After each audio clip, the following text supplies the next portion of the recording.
Good. Welcome back to Invest Interest. It's podcast number 5.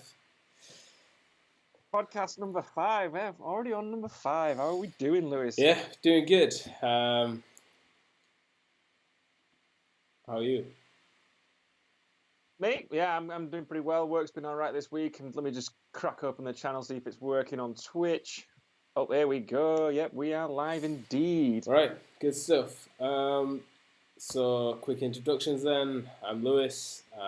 This is the Invest Interest podcast. Me and Dion do a weekly catch-up to talk about the latest trends in the news. We talk about different types of investing or money making or even just general finance types of topics. Yeah. Basically, what we're trying to do here is essentially we want to share with everyone watching or people watching elsewhere our journey, how we pick up information, and our investment journey to hopefully become financially independent down the line. And basically what we're trying to do is basically document this through these videos, talk about experiences, talk about why we're thinking this or why we're thinking that, and then we can look back maybe in a year or time and say, well, that was the wrong decision that we made back then, or, we were on the sort of right lines, but we just didn't open that stone quick enough in order to get into that market and tap into it. So that's what the aim is. So like I say, if we can capture a little bit of the journey along the way, that would be great to look back on in future years as well. For sure. Is it still recording, mate? Because it says broadcast has ended on the Twitch that I'm watching. Is it? Yeah. Oh. Still saying we're live on here. It still says you're live? Yeah. Let me try and refresh the old browse. Is it because you didn't watch your adverts? Oh, no, live. Is it going to work? Yep, still says we're live. My bad. Oh my god, look at the state of that beard on that telly. That's a grizzly if I ever saw one. Yeah, that's a beast. I'm going to say, I hope that girl that I was dating yesterday didn't think it was that bad. Yeah. Right, let's crack on with news then. What have we got this week? Well, last time we were online, it was maybe 10 days ago. So I think quite a lot's happened essentially in 10 days. If you are in the commodity trades and you're looking at oil and crude, there's been some hustling and bustling activity over in the Gulf, the Persian Gulf. There were a couple of, it's obviously escalated from them 2 tankers that were bombed a couple of weeks ago. Well, I say bombed, but they were mined. America were flying over a drone and UAV, and they were claiming it was in international water, and essentially Iran have shot it down because they claimed it was in their territory. Obviously, tensions are definitely escalating, and these international waters that we're talking about, the Straits of Hormuz, is essentially, I think it's only 12 miles wide, and I think it handles a fifth of the world's current crude supply line, and Iran basically has this border for this 12-mile constriction. Yeah. So if it hits the fan and America end up going to war with Iran, you can definitely expect crude prices to rocket. If you're just essentially taking off a fifth of the world's oil market, it's probably going to, it could jump up probably to $100 a barrel, me putting my finger in the air with regards to that number. But we're currently on 65. It's probably built about, 10% in the last week just from the activity with regards to the drone being shot down. And then I think there's also, I saw in some news that a couple of refineries on the west coast of America, one of them had caught fire, so that had put up the gasoline prices over there as well. Didn't they find like a balloon on the side of the, like a mine on the side of one of the ships, the crude oil ships? Yeah. From what I understand, America think they've got photographic evidence that indicates that Iran were actually going to put a mine on another ship, but they actually took it down after the first 2 explosions went off, and they think they've got evidence to say, oh yeah, this is what you've done. Right. So obviously Iran in retaliation are like, if you come into us, we'll defend ourselves, which is, I think, fair enough. But they are also going to be pushing ahead now with their uranium enrichment process. So under the current agreement that they've got with the rest of Europe and the one that America walked away from, they are allowed to enrich uranium up to 3.93%, I think, which is enough grade to be able to run a power station. But obviously, if you exceed that level, then you're starting to raise question marks with regards to what you're actually using uranium supply for. And if they exceed that amount, then obviously alarm bells are going to start ringing. And we might have a similar situation with regards to Iraq, where people are like, oh, they're building weapons of mass destruction, and we all know how that ended up, right? Yeah, well, that's in the past, but it is in the past. But these things go in cycles, right? They do. Yeah, you'd That's like the to news in think that we sort. learned a lesson from the past, but It also miraculously coincidentally falls into the line with the whole presidential 2020 race, right? Next year, people love promoting a war, don't they? Going forward for a re-election. Yeah, don't start any conspiracy theories. Well, it definitely does, doesn't it? Because I mean, Bush did the same thing when he declared the war on terror, and he got voted back in. Yeah, true. Yeah, let's leave that controversial stuff out. Yeah, let's get back to some money. Money. Right. Facebook. Yeah. So Facebook interested in getting in on the whole cryptocurrency game. I think mainly because it's decentralized from any banks. So no bank can print it. It's essentially self-managed. And so I think trying to what's it called, the cryptocurrency they're providing to put forward on their platform is called Libra, and it'll be where you can essentially use it on Facebook Messenger, and you can use it on WhatsApp as well, where you can directly send money to each other or through transactions without, like you say, the centralized banks or the in between. Yeah. So the news just of that alone was enough to send Bitcoin's current price. I think it was from around $7,000 to one Bitcoin up to, I think we're at a level now of maybe 11,000. So just from that news alone, that Facebook getting involved in the game, it's almost legitimized the whole fact that cryptocurrency might actually be the way forward. And if it is going to be the way forward, everyone's rushing to stock up now. Yeah, I think it's still very early though. Like it's such a young technology. The whole blockchain, like people are like spouting all kinds of rubbish about it's gonna save the world and like bring out these new technologies, which I'd like to think, yeah, great, but I mean it's so brand new. The internet's well, the current they bring out all these terminologies, don't they? And they think like they know what they're talking about, but really, I don't think many people really fully understand the implementations and the sort of potential this thing has. Yeah. Because I don't think the governments are just going to sit back and let this run rampant like the Wild West out there. And that's why it's so volatile, isn't it? Whenever a government regulation says, no, we're going to ban crypto, it just sinks, like gyrates up and down. I mean, so yeah, that's Facebook. Bitcoin is only just 10 years old. Like it came out in 2009. Yeah, it did.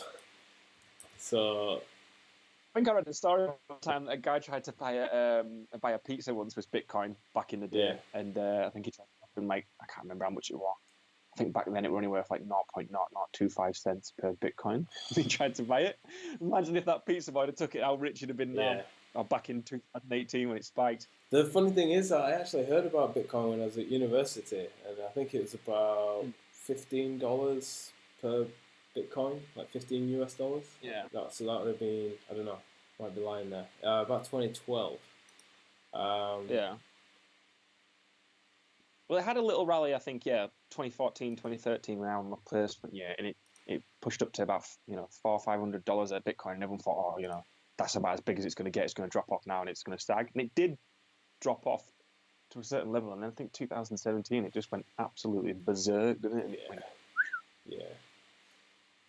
That's just... So it's definitely something to watch in the future. But like you say, I think it's a difficult one to do research on and get involved in because there's so much potential spanners that could be thrown in the works every other day from regulations or governments or bans or it's just. I definitely wouldn't recommend putting a lot into it. It's such a young kind of technology as well. It's like there's a high risk, obviously, with a high reward, but you wouldn't be investing your mortgage on it or anything like that. You definitely want to be investing spare cash that you can go without.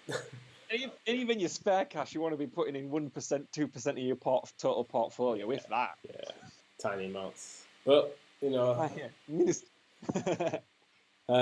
so yeah, that's interesting that Facebook are getting into that market. But then I don't know. I don't think it is. I mean, like when Facebook get into that market, I think the main reason they're getting in there for is obviously more data mining. Yeah, so they can.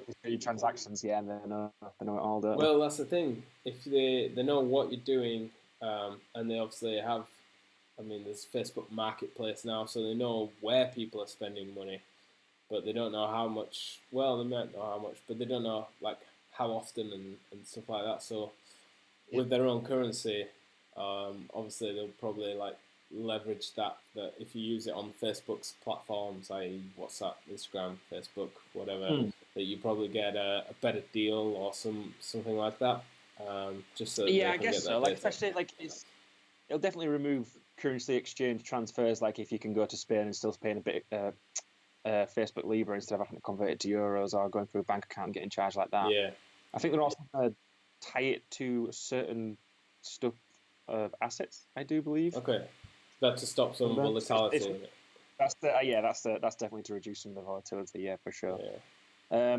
Did you see the main reason why they're putting it forward though? No, I haven't. No. They're claiming that apparently 1.3 billion people don't have access to bank accounts. And I was like, well, if 1.3 billion people don't have access to bank accounts, probably the majority of them aren't going to have access to a smartphone or a computer to be able to use your currency. I don't know. If that's what you try to market at. Do you reckon? Like, I would. Yeah, because I don't know. There's a lot of. And then there's stuff like how do you incorporate inflation into that? Oh, no idea. I don't know. Exactly. These are all the questions that are going to cause their volatility in the future, the problems that they'll need answering. Like you said, now it's just a new technology. Yeah. They don't have these problems. Yeah. But they will come. Yeah. Well, I mean, imagine. Well, you've seen it with Bitcoin already. Like people heard about it in 2017, 2018, and started buying it when it. They were buying it at $15,000 thinking it's going to go up to 30, and then it got to about 17. Or did it peak over 20? I can't remember. And then I think it peaked at about 20, and then it just crashed and it down to about 3. Yeah. And like literally people losing thousands of pounds, thousands of dollars overnight. Well, it's the classic thing, isn't it? People get into it far too late. It's like the tulip crisis that they had over in Holland that time, or there's been loads of them where people rush into the market because they it's going up, it can never go down, it can never go down. Lo and behold, the rich people walk away and the freaking poor people get sent to bales. Well, those people that were invested in the long term, you could call them rich, or you could call them, they're long term investors. People trying to make quick money, they're lost. Yeah, well, you're always chasing dust in that situation, I think, unless you can literally time it right. Yeah. And even then, you won't do it every time. Yeah. Anyway, moving on. You wanted to talk about some climate change. Oh yeah, climate change. It's the new buzzword at the moment in all the news topics in the areas. The fight for climate change, how we need to reduce CO2 and all that sort of stuff. It's definitely pushing forward some interesting technologies. I read one today where essentially they were taking horse muck and waste, digesting it in an anaerobic digester to get your biogas. Yeah. That's a composition of methane, CO2, and a little bit of water vapor. So then you can use the methane to power a generator or a combined heat and power engine to get your energy from that. But you can also, what they've been doing now is they've been using membrane technology to purify the CO2, just so it's just pure CO2. Okay. And then you can actually use that in the food industry with regards to carbonating your drinks or putting it into your beer with the bubbles. Oh, so I did actually see a news article on that. I literally didn't delve into it too deep. I just read the headline, and it was essentially, someone's put forward this argument that CO2 is not a bad thing when it's used in a different way. Yes, because at the moment they were trying to stick it underground under high temperature and high pressure to solidify it. But they reckon if they actually just use it as a resource, like a raw material resource, maybe clean it up a little bit, do a bit of polishing, you can actually do other stuff with it. Because another one that I read is they were taking ash from an incinerator chimney essentially and mixing a little bit of water and CO2 with it, and then you essentially get quicklime. Oh, right, okay. Yeah, so you're using it as a raw material there for your building blocks. So there's definitely people putting forward new technologies, and then like the whole climate change is going to incentivize these companies, and they're going to get benefits from the government. And then if you can jump on these companies quite early on, then they're only going to rocket in value as the whole climate change war agenda gets more prominent. Well, it's essentially it's an emerging market, isn't it? It's something. Yes, yeah, it's a new technology. It's the answer to the problem and the questions that people are raising, and it's just whether or not you're going to look into that and research that and say, oh, well, it's a new market, let's get involved in it early before it kicks off, or whether you're going to shout and carry on like some of the protesters do at the moment and don't really, I guess, take advantage of the situation financially. Protesting without, I don't know, because getting someone to stop something when it's making them money they're not going to stop. So protesting where you have an incentive or an alternative solution, you know, it's a very different argument that you put forward there. So it'd be good to see those technologies come through. I mean, it's likely to create some new workplaces, some new jobs. That's always good. Governments like that. Yep. And I guess, if you can make it a little bit circular, that's another buzzword in the whole climate change, isn't it? That's definitely a buzzword, especially in our industry as well, with regards to renewable and all that sort of stuff. So, but then it's just about, I guess, rummaging through these new companies and seeing which technology you think is going to be the most beneficial, and then maybe try to invest in that straight away so you can get on the early days where maybe it's on the AIM exchange or it's not on the FTSE or anything like that. It's a bit lower down. Yeah, it's quite cheap. 5-10p, you know what I mean? Put a little bit of capital in there, maybe a % of your portfolio, and then if it takes off, great. And if it doesn't, then, you know, sometimes they don't come through to the emerging markets, do they? No. So, what would you say is a percentage of your monthly investments you'd be looking at there? It depends your risk level tolerance, doesn't it? I mean, if you're young gun and you're not really bothered, or you think this is definitely going to work out, you're really passionate about it, then maybe 2 or 3%. But I don't think you should be putting any more than 5 or 10% in an emerging market and technology, unless that particular company has a monopoly in that emerging market, or something to back it up rather than just theories. Yeah. Interesting.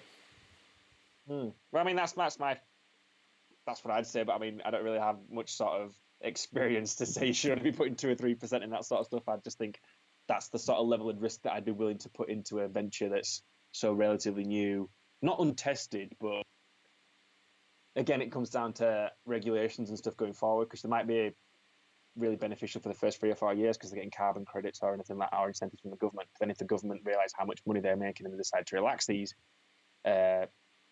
benefits, then suddenly their business might start to trouble. It's usually the case, isn't it? You get 5 or 10 years out of the government, incentivizing it, and then they kind of ease off. So it's a similar thing. You look at solar farms. Yeah. Everyone was sort of like, oh, you get paid by the government to have a solar. Well, you don't get paid, but if you have solar panels on your roof and you generate excess energy that you don't have and you put it back into the grid, then you'll get, I can't remember how much pence per megawatt it was. A feed-in tariff, I think on the smaller scale for like a household, like a 4 kilowatt system, they were giving you about 23p at one point per unit, which is very high. But now it's and slashed down to like what, 5p, 8p. I don't know, because if you get in at different times, so like if you signed up in the first 10 years, you were getting a really good tariff, and if you did it, is it like a contract then, like for a set period of time where you get this feed rate and then it changes? Yeah. Okay.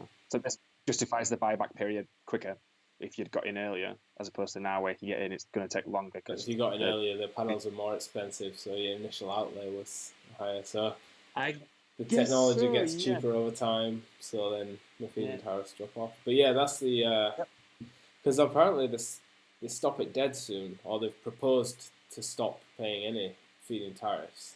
Because there was concerns with the IET. Someone had written a report on it saying it will absolutely stop dead and stifle that industry. Like you spent 15 years trying to emerge this market in this industry, and then you're gonna cut it like that.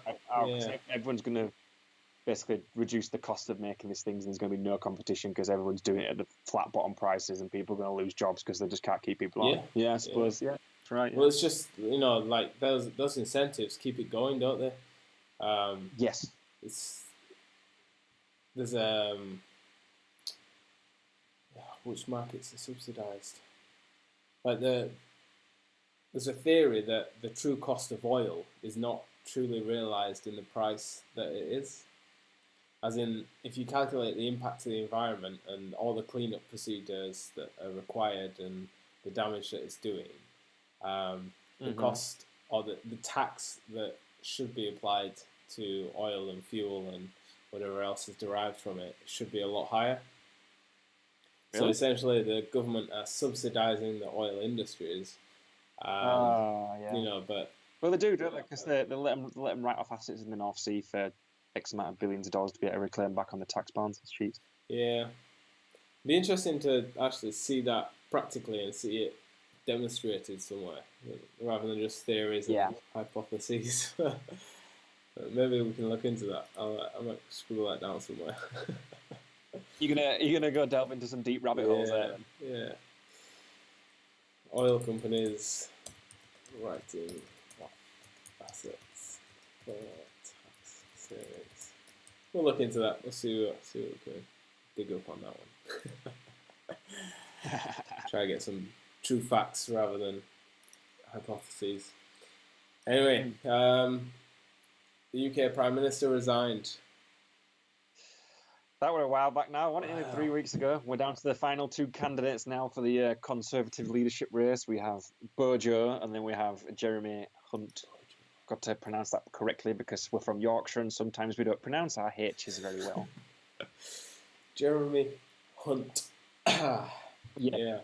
So I think both these chaps are saying that if we get to October and we've not been offered a better deal, they will take us out on a no deal. Whether or not they could actually do that, because I think there's talk already that some of the MPs and the Conservatives would back a motion of no confidence with Labour if they were threatening to do that, which would obviously mean we'd then need a general election and then we won't come out of Europe anyway. Yeah. Obviously, markets, how would they react to that? I think we're no closer to regards to the certainty of the outcome with Brexit yet. There's still, I think, a good chance that it could get cancelled. There's still a chance we could get a deal. There's still a chance that we could leave with no deal. But I generally don't think it's going to be sorted by the 30th of October because the July, I think it's July the 12th, 13th, that we get the new Prime Minister coming in. I'm not sure. That gives him, 3.5 months to negotiate a new deal or sort some new stuff out, whilst the EU are currently in their process of electing new, not ministers, new people into the positions that they have in the current system. So they're replacing Donald Tusk and basically the heads. Right. Candidates are put forward. It has to be like a unanimous vote, I think, or is it a majority? Either way, they've not managed to sort that out yet, so they're going to have to go back and look at some more future candidates. So whilst all this is going on, are we really going to say that they're going to sit around the table for 3.5 months and sort something out that they've not done for the last 3.5 years? It doesn't seem realistic to me, does it? No, I think there's two problems there. There's the uncertainty around Brexit, I think, is causing, it's crippling the UK's value. Like, the value on everything is so far reduced from where it was 3 years ago. For sure. And then, you look at the lot of share price of the companies, and it's not that they're undervalued. I just don't think the market really knows how to price in the uncertainty because it's just that uncertain with regards to what we're going to either A, leave with, or B, not leave at all. Yeah. I think the only solution, right, and whilst everything's fumbling around, all you've got is uncertainty, so no one knows how to make a move. Whereas at least if, I know no deal sounds bad, and I know getting a deal and leaving also sounds bad to some people. It's just, once you've got certainty on what the new rules are, it gives people a chance to operate within those rules. The new benchmark. Yeah, and then before you know it, everything bounces back. So, it's bust and boom cycles. Like, you're either in a boom cycle or you blow up that bubble and you bust. But right now we're in no cycle. Like, we don't know limbo, aren't we? What the hell is going on. Around. I mean, someone could literally come out tomorrow and say, "Oh yeah, I'll never vote through a no Brexit," and then markets just fluctuate massively to that. Yeah, you're right. It is difficult side, but I mean, we've been in a bull run now for a good decade now, I think. Yeah, which the general market trends. Obviously, the UK is not in the particular bull run now, but you still look at the FTSE index, and it's up at 7,500, 7,400, which is still relatively close to its all-time high. Yeah. Yeah, that's even with the whole uncertainty thrown into the Brexit conundrum. But most of these FTSE 100 companies, they're all international global organisations anyway. Yeah. So the only thing that's really going to affect them is their profits when they get converted back to the pound sterling are probably going to look a lot better than what they are because the rate's so poor. Is that right? Yeah, so if you convert US dollars back to pounds because the UK pound's weak, then you're going to get more pounds in the account. Yeah, so that's one aspect of it. But then if you're charging people out at a certain rate and you have to increase that in order to reflect the true value out in the market. Yeah. So I guess in the times like this with this massive uncertainty, I generally think that dividends are probably your way forward.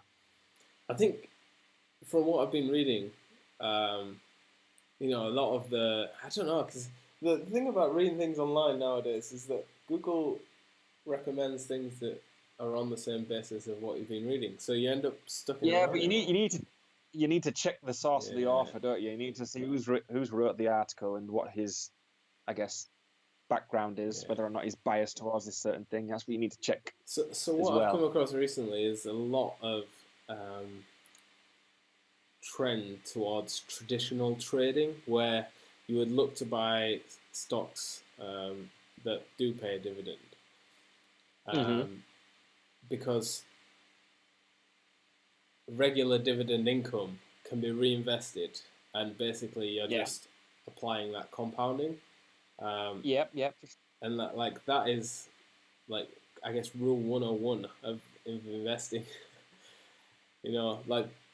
It's so easy to get caught up in this. Oh, the stock value's gone up, the stock value's gone down. But I was trying to explain it to someone the other day, and just me trying to explain it, I realised I didn't fully understand it because I couldn't explain it. So what I tried to settle on was, if you had a certain value in terms of money today, so let's say we have £1,000, and you buy, let's say they're a £1 a share, you buy 1,000 shares, but as soon as you buy them, they go down. They go down in value, as in monetary value. But the dividend that the company makes very rarely changes or fluctuates the same as the price. Definitely. The dividend's not tied as much to market sentiment. No, that's down to the more actual. The company's long-term plans. Yes, it's long-term. How much money it's bringing in, how much revenue, how much profit it's making, whether or not it can actually afford to keep paying the dividend out at a certain yield percent, or whether they need to slash and cut it. That's definitely more based on business performance. Yeah, and I was trying to figure that out in my head. Essentially, dividends are a long-term business plan to reward shareholders.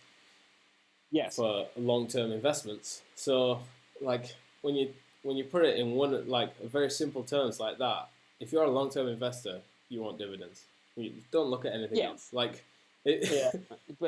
you definitely want dividends. But then you start delving into dividends, and you're thinking, right, do you want a high yield, or do you want to buy a company that's dividend growth is at a much higher percent than its current yield? Do you know what I mean? Yes. But then I think you're straying away. If you've got a yield of 10%, 10% of, say, it's £1, so you're getting 10p every year. But the growth is only 3% a year.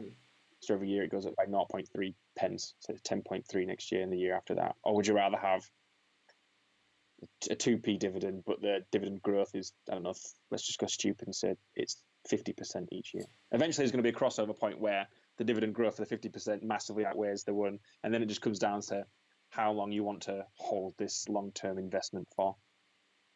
So if you're looking at stuff like utilities, like, for example, water companies, they're always going to be needed. The market's pretty slow to react. It's almost treated like a bond in the sense that the commodity of water is such a widely needed resource. They're always going to be needed to treat you with. It's quite a low-risk asset. Yes, very, very low-risk asset. But they're consistent with regards to the dividend, because they pretty much know how much money they're going to be making each year, and their customer basis is always going to be there. Yeah.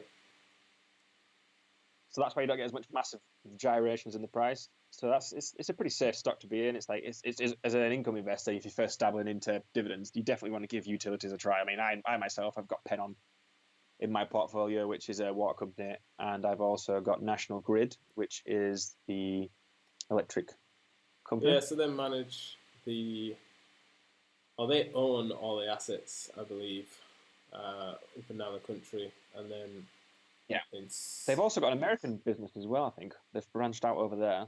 Is it that way, or is it the other way around? No, they've branched out over to America as opposed to the other way around. Ah, So the only problem with these utility companies is the threat of nationalisation. that's another topic. Which is definitely another topic. But essentially, what will happen there is that a government will get in and they will buy back the utility assets from the private company or the limited company. And I don't think they'll just buy it back at whatever price they see fit, regardless of what the share price is. The chances I don't know if they can do that. Where? You don't think? Where did I? Because there was a report, wasn't there, about the threat of nationalisation on water companies unless they improve their leakage targets. That came out a year ago, or maybe slightly longer. And someone then wrote. Thames Water, someone else wrote another report on the back of that one saying, well, that's all well and good, but then the UK has to take on national debt in order to nationalise I guess it. so. They have to pay it off, and that's kind of going to come back, so it's going to come from loans. Yeah, which, just puts the UK in an even worse position because not only have you bought it back from the private company, paying more than what you sold it to them for, you've also then got very little money to reinvest and maintain those assets. Yeah, and then you're going to have to charge the customers more money and they're not going to be happy about it. Because the customer are the nation that are paying tax on it anyway. Yeah, I mean, when you put it as simple as that, it doesn't really make sense to me in my head on why you'd even want to nationalise it. But so I think the threat of nationalisation came because, or the key quote that stuck out of that statement was that the water companies have spent a lot of money on financial engineering to maximise profits rather than payouts to rather than investing in actual physical, like mechanical, electrical process engineering and even civils. Yeah. We know all about that. So that was an interesting point. But can I jump back to when we were talking about like if we had £1,000 and we didn't know whether we were going to invest in a low dividend paying a low yield or a kind of a high growth dividend asset. But you can jump back, mate. Go ahead. So let's cycle back and let's say break it down. What do you want to say? I want to say if you can't decide between the two, what's the best decision to make? Because what we're describing there is if you're in limbo between I don't know whether I want one that's going to be a consistent payer and I know what I'm expecting each month, or I don't know whether I go for this one and I get a little better yield over time, or do I just sit here in limbo? Because then we're back to the whole Brexit situation. Unless you make a decision, you don't know whether it's the right decision or the wrong decision. And there's probably no right or wrong, because you probably don't know. Isn't. I think in this situation, though, you have a lot more control over regards to how you react to the situation. Like the companies can't react to Brexit until Brexit gives us an indication of what they're going to do. Yeah. You, with your £1,000, on the other hand, you're in control of this, right? You can say, well, in 5 years' time, I want to buy a house. That's the goal, right? Yeah. Look at these companies now. Which one's going to give me the most payback in 5 years' time? Yeah. Or it's going to be the one with high yield because the dividend growth's not going to caught up to the payout in that time. Yeah. Now, if you said, oh, well, I'm doing this for retirement in 20 years' time, you say, oh, I've got 20 years, the dividend growth is going to have caught up to the high yield one, then it's got a slow growth and it's going to have overtaken it in that point. In which case, my pension pot or your savings for your retirement is going to be paying a higher dividend then compared to what I would be wanting now from a high yield. So in that perspective, you've got more control because you know what conditions and what you want to get from the situation, as opposed to the businesses in Brexit where they want to know the conditions that they can be given to them, but the politicians just can't give it to them because they just don't know themselves. So I'd say, in that situation where do you want high yield or do you want high dividend growth? I mean, arguably, I'd say you'd probably want a portfolio that balances both aspects. Because if you're going to have high dividend growth, chances are the company's going to be growing and the share price is going to go up anyway. So that's like I'd say that's the sweet spot, isn't it? Really, you want something that's going to grow in capital and dividend growth and get in early. Yeah. So then you're going to have a ridiculously good yield by the time it's 10, 15 years old, and you'll have paid peanuts for it if you have the patience. Yeah. So I think with regards to definitely don't sit on the fence. I'd say if you had £1,000, you want to assess your personal situations, whether or not you're going to need the money in 5 years, 10 years, 15 years, or I don't know, even 40 years if you're going really balls bare. And then from that, you might say, okay, well, I'll put 600 in the one with the high growth, and I'll put 400 in the dividend yield at the time. And then, because I mean, you don't even have to put it all in one, do you? You could definitely do the maths between the two and see, like, wait, where's the cut-off point where one becomes better than the other? And then from that, I don't know, you could make fractions or whatever, and you could switch the money between the two as it changes. You know what I mean? It's not a linear decision here. You could definitely split it into, and then you could top slice as well if you really wanted to do that. But we're getting a bit complicated now and there. Well, yeah. So I was trying to keep it basic and kind of nail on the point that the only wrong decision is an indecision. But then you went super analytical, talking about payoff points and trading and cutting it and spreading it thin and. Yeah, well, I didn't say spread it thin, but you might want to ratio it to certain ones so you can get immediate high yields, and then if that might drop off, then you can stick it in the growth. You know what I mean? Like you got flexibility there. It's not like I say, when you make an investment, a lot of people say, right, you're buying and that's it, you're holding or you're selling. But really, you don't have to. It's not all or nothing all the time. No. Sometimes it's better to just take a bit of profit when you're up, but still leave some in, just in case it carries on rising, or if it drops back down, well, at least you've got some profit that you've taken out. Well, yeah, I mean, if you really do make a big profit and it's it's a big chunk of, you could pay for a holiday for a year, like it could buy you. Yeah, for sure. So you're start looking at it as in like all or nothing. I'm either all in or I'm either all out, and start thinking, well, you know what, maybe it might go up, maybe it might go down. So I'm going to spread the risk by saying I'm going to take 50% of my profit now, and then I'll ride it out with the other 50% and see where it goes. And if it goes up, great, I can sell out again later on. Or if it goes down, well, I'll sell out, but at least I'm still going to be, you would hope, still in profit, even if you sell down. Yeah, but interesting. Good. Right, what we got next? Well, that was just kind of on the back of the weekly roundup and just some discussion points. Kind of went into a bit of a main topic of its own. Yeah, really. I guess that's what it's about, though. I mean, there's no point in just giving one opinion, is there? If we go back and forth, we can settle on something that we both agree on, or even, if we both disagree, go our separate ways and try that out. Yeah. Thrash it out somewhere else. So, we normally do like a topic of the week, but I guess, have we kind of covered that? We haven't really prepared anything. I guess.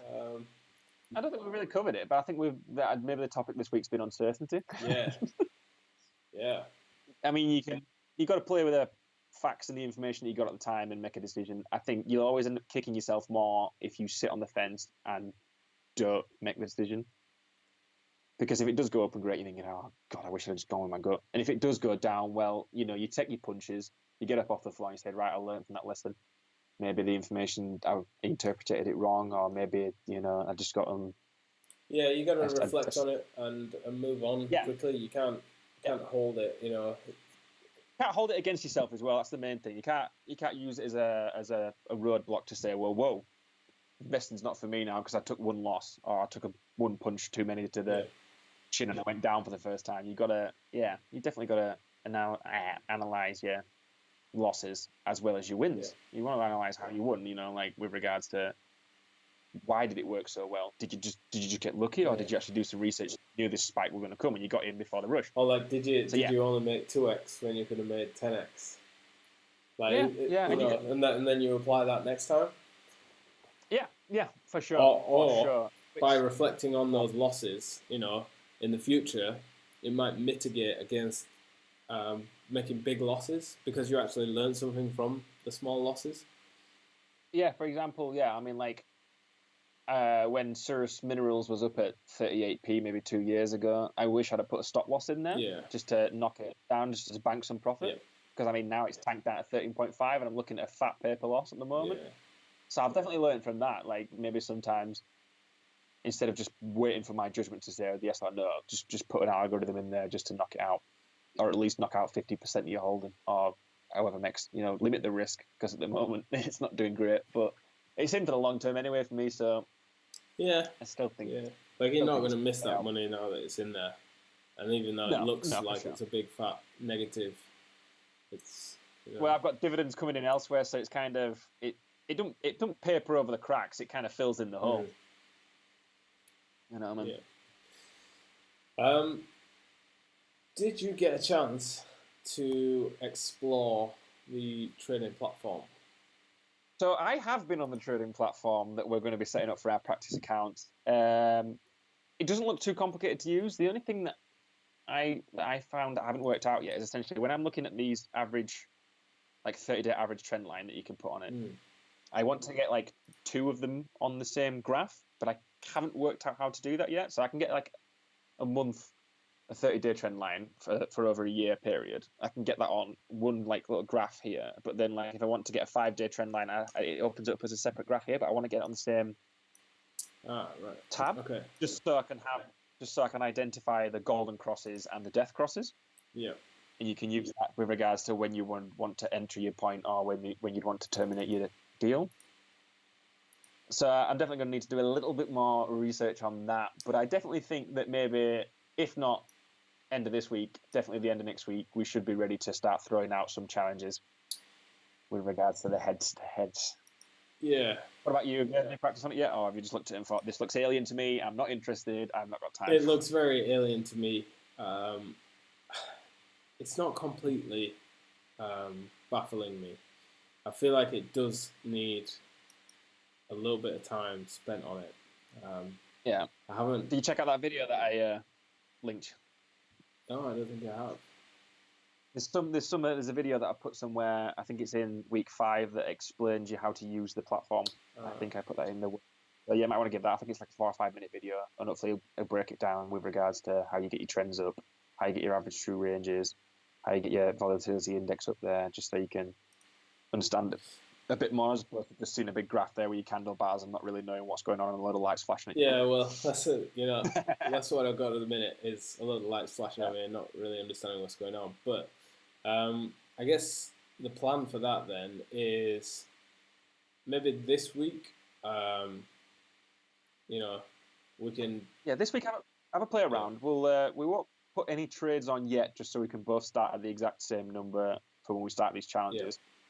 But definitely look into, YouTube's probably a fine example of how you can actually use that platform. What's it called? ETX? Yeah, so you can have a trader demo account. So they do, we've currently opened up 2 Trader Pro demo accounts. So you don't need to download any software for that account. They do also offer an MTX4 account where you do have to download some software in order to use that platform. Yeah. So we'll be using the Trader platform, and essentially what we're going to be doing is we're going to have a challenge. Maybe it's going to be 2 or 3 weeks. We're not really definitively decided on timescales yet. No. And what we'd do there, for example, would say, right, this week we're only going to, this month we're only going to make trades on the FTSE 100 index. And essentially we'd have a head-to-head between me and Lewis. We'll break down our trades each week until the time limit is met at the end of the month, and then whoever's made the most money or whoever's made the least losses, which is probably going to be the case for the first couple of tasks, obviously they will win. And I don't know whether we're going to have a forfeit or whether we're just going to have some cheeky £10 bets thrown around here and there with regards to who's the better man. Yeah, I think we'll probably throw a tenner on each month or something. But yeah, it's going to be interesting because I think we'll get a feel of the platform, you get a feel of the markets. You'll say, right, well, I perform better in commodity markets than Lewis performs better in the general FTSE 250 index.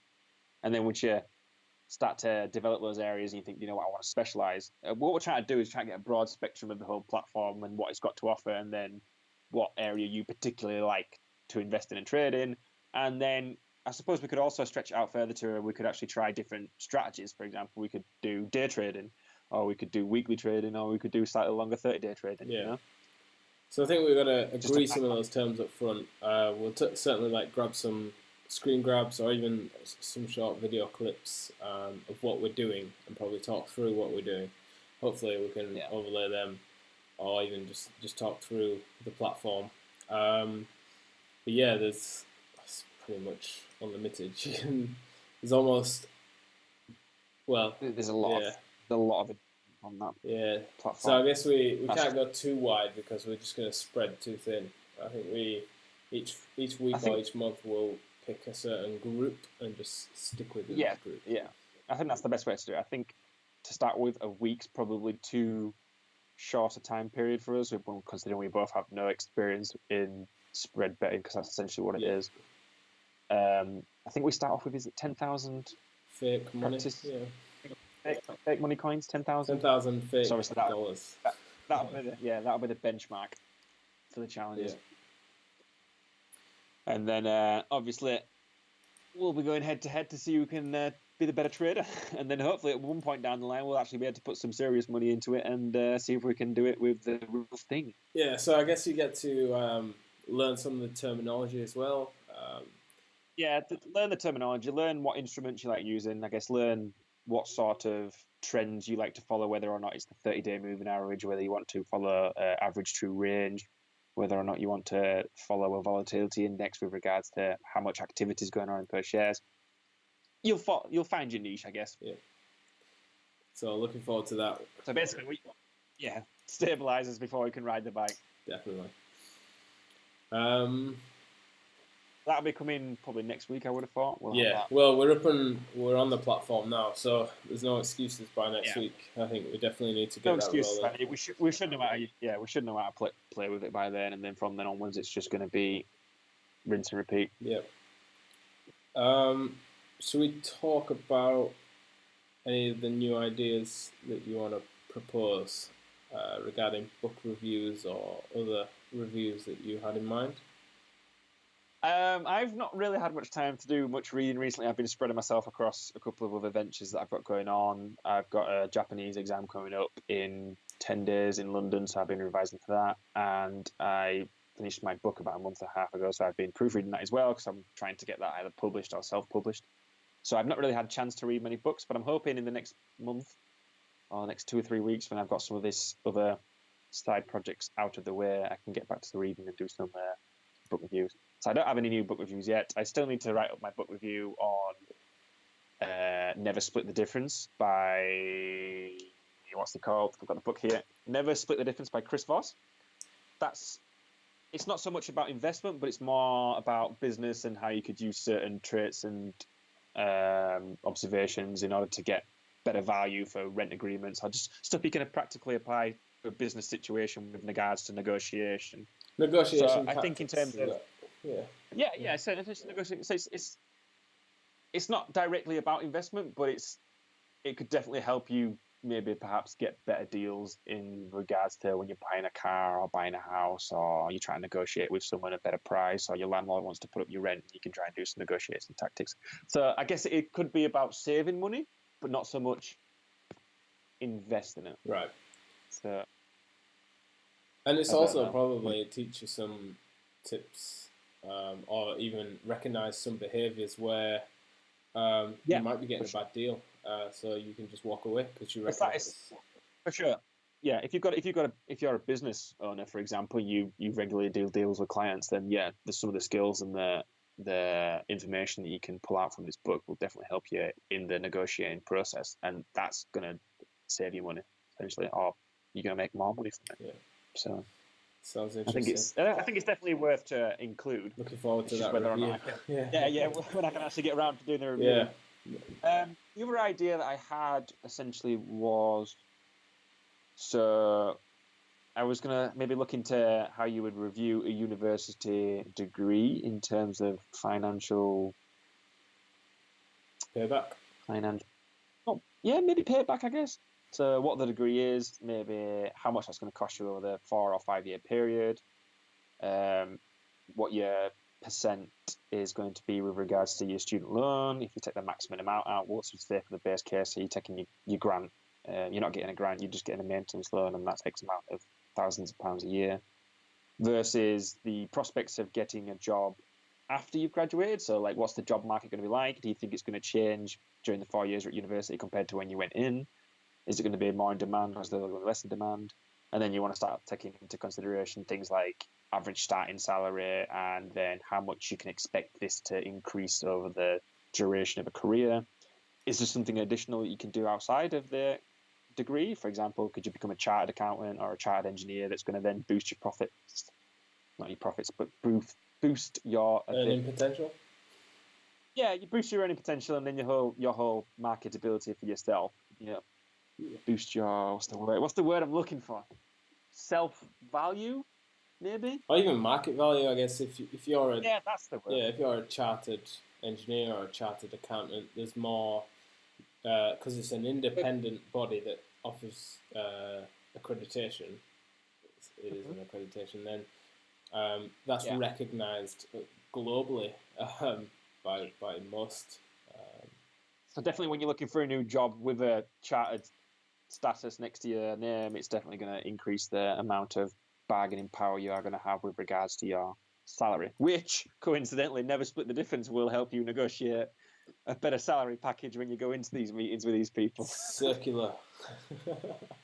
Yeah, that's what we want. Yeah. Not saving money and making money.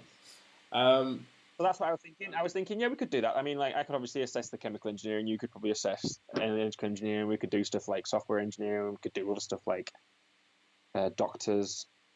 And we could just do a bit of research, dig out some figures. It depends how widely available figures are going to be with regards to salaries and stuff like that. How easy it is to access that information, because some industries, I imagine, are quite closed with regards to I think what we're going to have to do is log into something like Glassdoor and take an average or like take a high and a low and run the graph apart like that. And then, like, it opens up more possibilities, because then you can start looking into subsections like, oh, well, if I go to this university, am I going to get a better salary compared to if I went to a different university? Or you could look at which industry do I want to work in. I might have a chemical engineering degree, but if I work in oil and gas, I'm going to be getting paid X amount more compared to someone who's in renewable power or whatnot. So there's definitely further subcategories we could go into, but it depends how much time and how much detail we want to try and cram it into, and just it'll take some while to morph it before we know the sort of backbone structure. But that's an idea that I'd want to maybe be interested in implementing into these podcasts. Yeah, take a little further. That spins out into something else. So I've been listening to these podcasts by Naval Ravikant. I don't know. Yeah. So I think I've explained to you. He is actually an angel investor in is it California, wherever the money is. But he wasn't always rich, and it comes back to he managed to build something for himself and become kind of a self-made millionaire. And now he's creating and investing in startups and making more money that way. But he started this podcast to bring things back to some outline principles with, I guess, so he has actually started describing some concrete examples. But what he talks about is skill set, like having a certain skill set, and I won't explain everything about it, but he says you want a specialist knowledge in a certain area, obviously because that's where the value is driven.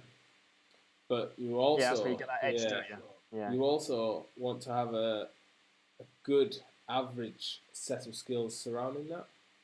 So like essentially you want to, if I can interject, so you want to be almost like you have a general understanding of the whole marketplace as a whole, but you have an edge in a specific subsector or industry, which allows you to spot things quicker than everyone else, I guess. Yeah, so it's well, Bill Gates, he uses this quote. So Bill Gates said, I'd rather hire an engineer and teaching them marketing skills than hire a marketer and try and teach them engineering. So, like, if you've got a specialist knowledge in engineering and you can pick up other skills that complement that specialism, you're more valuable than someone that is way more specialist than you. So let's say you've got two software engineers, and one only knows how to do software. It doesn't get involved in any other thing other than software engineering. But then you have someone that's got a software engineer. So let's say software engineer number one is the best in the world. There's no one better than him. But all his other skills, his soft skills, everything like that are lacking. And then you've got... They don't like making presentations and giving them out. No, that's not part of his job. He just writes code and does software. Yeah. Right. And then software engineer number two. Now he's only number 50 in the world. So he's still up there. Right. But there's a lot of people that are way better than him at software engineering. 49.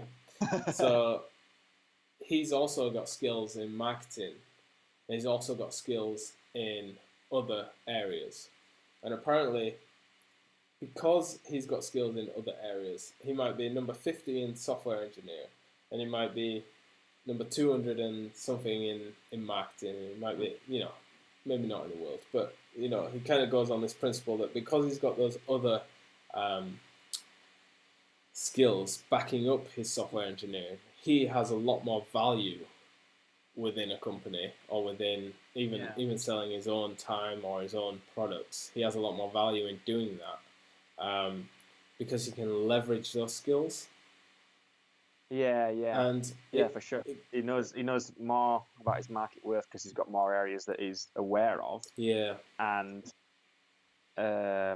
what's the other thing that I was going to say? No, it's gone. But it kind of contradicts previous advice that I've listened to where, it's don't work. Basically, the previous advice was you want to specialize because that's where the value is.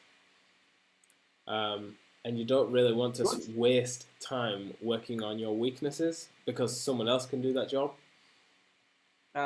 See, I'm not sure about that because I feel like if you're prepared to go into other markets or other areas, it shows that you're willing to take on new things. You're willing to step into that chaos realm and get a better understanding of something outside of your comfort zone. So you're willing to learn and take more roll with the punches. Whereas if you're specialized in one area and you just stay in that one area because you know your garden and you know your fence and perimeter and every blade of grass in that garden, top to bottom, then because you don't have that, I don't know. You can't branch out. It's not that you can't branch out. It's just that you're more closed-minded, I guess. Right. Like, that's not my job. Go speak to someone else. I can't help you. Do you know what I mean? Like, that's what I feel like someone would be like if they were specialized in that one particular area, as opposed to, okay, well, I'm not particularly an expert in that area, but, I'll try and help you, and we can try and get through this together as a problem, right? But that's an attitude thing. Like, that's... I guess I didn't really explain it as well as he did. So let's say they were matched across all other qualities in terms of attitude. Like, they both have the same positivity about work. So, like, one's not going to be, no, I'm not going to do that. It's just like, I'd love to help you, but I don't really understand what you're asking of me, so I can't physically help you. So let's say it's not an attitude problem. Let's just say that those skills will match like that.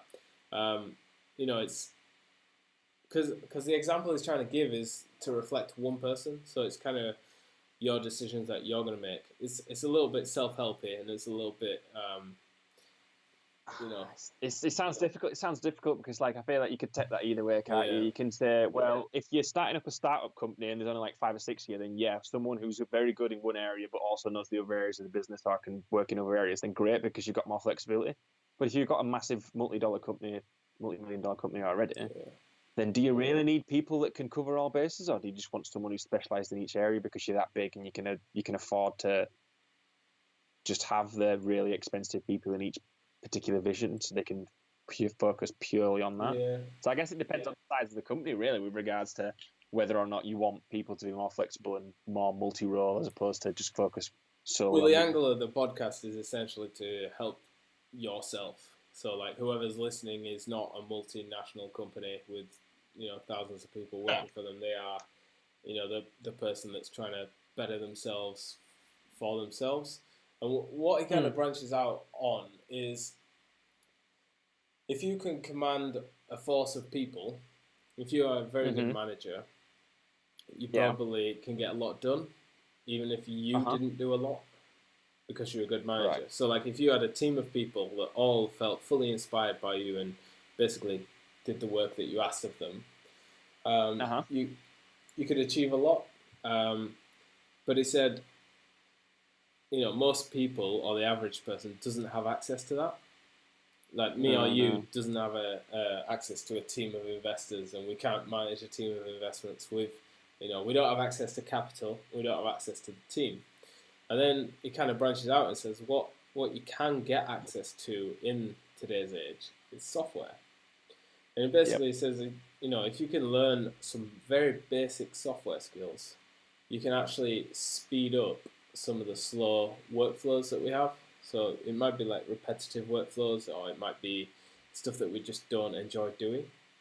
So it might be like pulling data off web pages ready for us to read, or software control the internet now. You can write pieces of code to do that.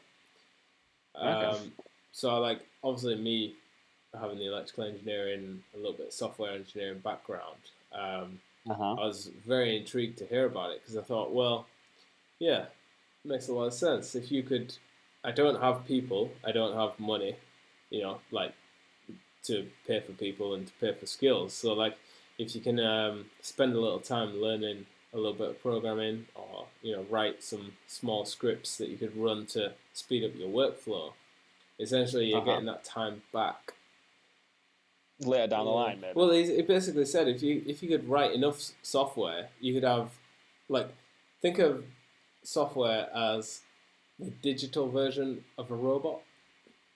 Yeah. So, like, if you had a robot in your house that cooked and cleaned for you, like, you're buzzing, right? Like, that's the dream.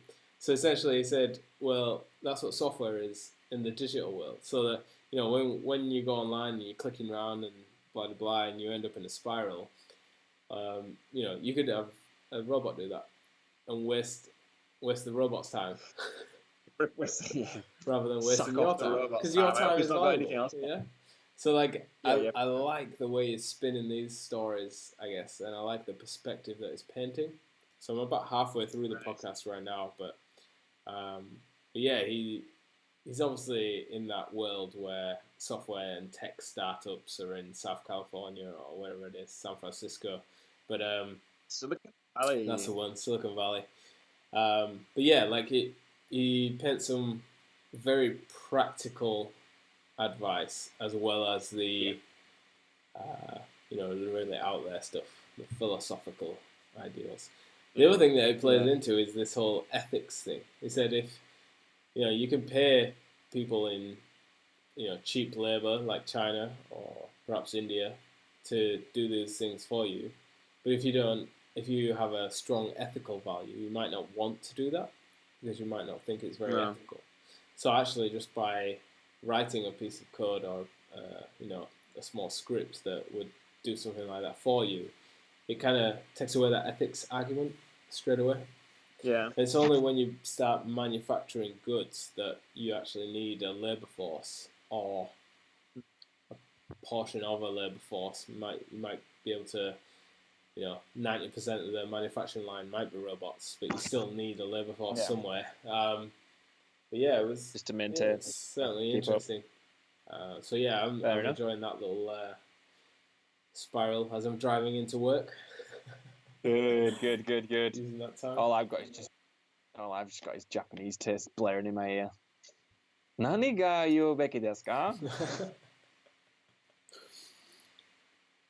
Right. We'll have a look, see what else we got. I haven't got anything else on the podcast for this week. I think we've nearly got. We probably should wrap it up really soon. We've probably been live for about an hour and 20 minutes. That's probably the longest one we've done to date without a plan as well. So isn't that ironic? Yeah. Well, you just get better the more you do it, right? 5 times we've done this. I mean, You'll say that, and then we'll close it down. You'll find out that my audio's not been coming through for most of the evening. Yeah, or mine's dropped out, or we lost video. Yeah. Oh, we've lost video. I've had it on in the background here, and it looks like it's been pretty clean. Like, and I still got audio for both of us, so hopefully it should be coming all right decently. Right. It says we've dropped 0.1% of our frames tonight. So. Okay, that's good. I just need to get rid of that greasy beard next time we go on, because I'm looking at it now on the TV, and I look like a right redneck. It doesn't look too bad. Do you like? You look like you need a motorbike. And what's a motorbike? Yeah, bandana and a greasy tattoo. Stone Cold Steve Austin with a leather jacket. That's the one. Shave your head. Thrashing the gasoline. Yeah, I love it, mate. All right, so plans for the coming week then? Obviously, we're going to learn. Well, we're going to experience and have a bit of a play around with the ETX trader accounts. Yeah. Keep his eye out on the news to see if anything develops with regards to the conflict, the potential conflict in the Gulf. There's probably not going to happen much now for the PM race, but until early July, middle of July. Just keep an eye out. If anything outrageous pops up as well, we'll put that in for the discussion next time we're online. Yeah. We'll try to keep you up to date on those. I don't think there's anything last week that we said we might look at. No. Follow on this week. It's just a trading platform. We really need to get that up and running. We do. So we can start. Well, one of us can start losing money. All right then. Well. All right, let's wrap it up. Thanks for tuning in. Thanks for tuning in if you watched live, and if you've been watching on YouTube, thanks for checking out the video, the podcast that we've just churned out. Yeah. If you like it, by all means, tune in next time. And if you didn't, well, hopefully you got something useful for the time that you've just invested in watching our little presentation. Yeah, this is a regular thing on Monday night? Monday's our regular spot. Yeah, Monday nights, unless something outrageously crazy comes into the schedule and we can't afford to do it, in which case we might throw it out on Thursday instead. All right. Well, thanks again. We'll see you next time. Yep, thanks for tuning in.